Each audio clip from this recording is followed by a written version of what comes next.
Hey guys, welcome back to a new video. I'm Stephanie Fisher. I'm a licensed counselor here in the state of Michigan, and I am owner and operator of In Progress Counseling.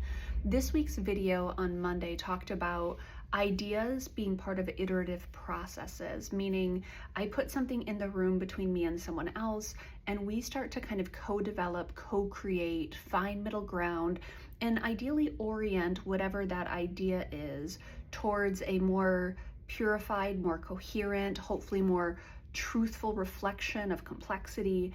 And it's part of that process of like holding things together and working through them together.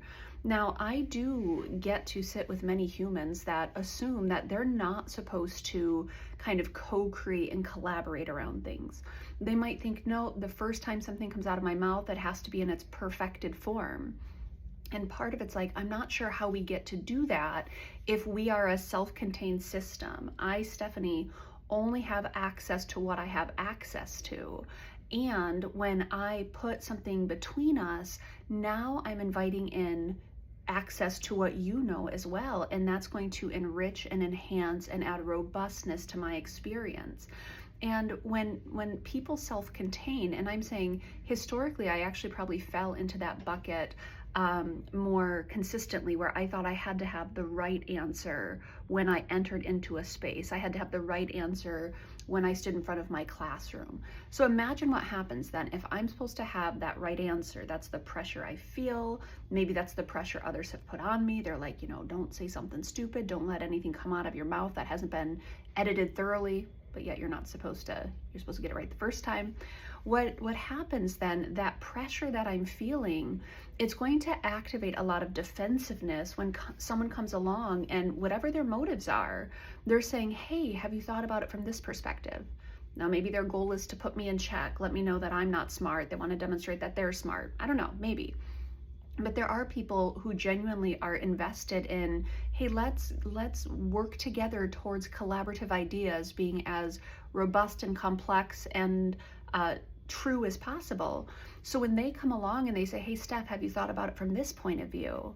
Because of that felt pressure that I was supposed to get it right the first time, my defensiveness shows up in such automatic and intense ways, where I want to like eviscerate the other person, or I want to go hide, or I want to lash out, or I want to shut down. It's this defensive component in the system, because my system's built on that preconceived notion that I'm supposed to get it right the first time. I'm not supposed to learn as I go. I'm not supposed to let iterative processes refine me and sharpen me as I go. It's a ton of felt responsibility, but also it's not honoring that I'm a closed system. I only know what I know. I don't know what I don't know. And so then I'm actually somewhat reliant on other people to help me understand what's going on their end, what are their perspectives. If I'm a closed system, I'm not allowing myself to be sharpened, refined, and oriented closer to complexity and hopefully more robust truth over time. It really is quite problematic. And again, I'm saying historically, I probably fell into that camp of whatever you say, get it right the first time, don't make mistakes. And then that defensiveness, that power play shows up, that intensity towards other people.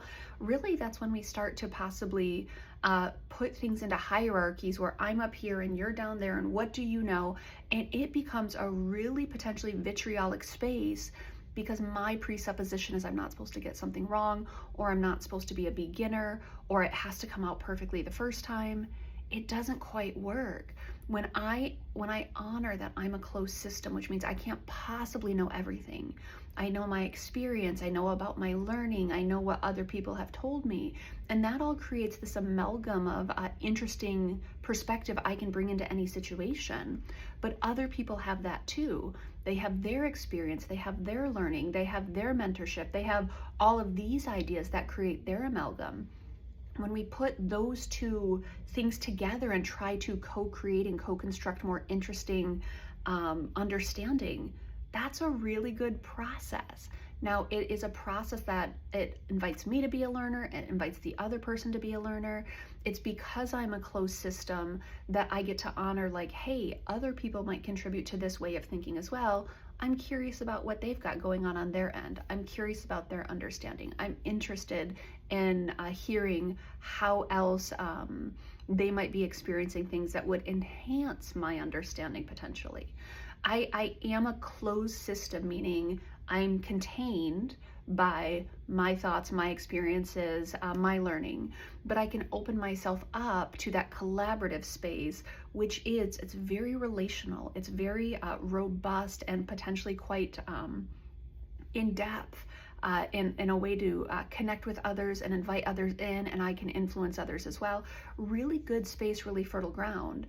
I am a closed system, but I want to remain open to other people coming in and influencing me possibly influencing them, and we get closer to something together, whatever that is. That's a really exciting proposition, and that's a really exciting opportunity.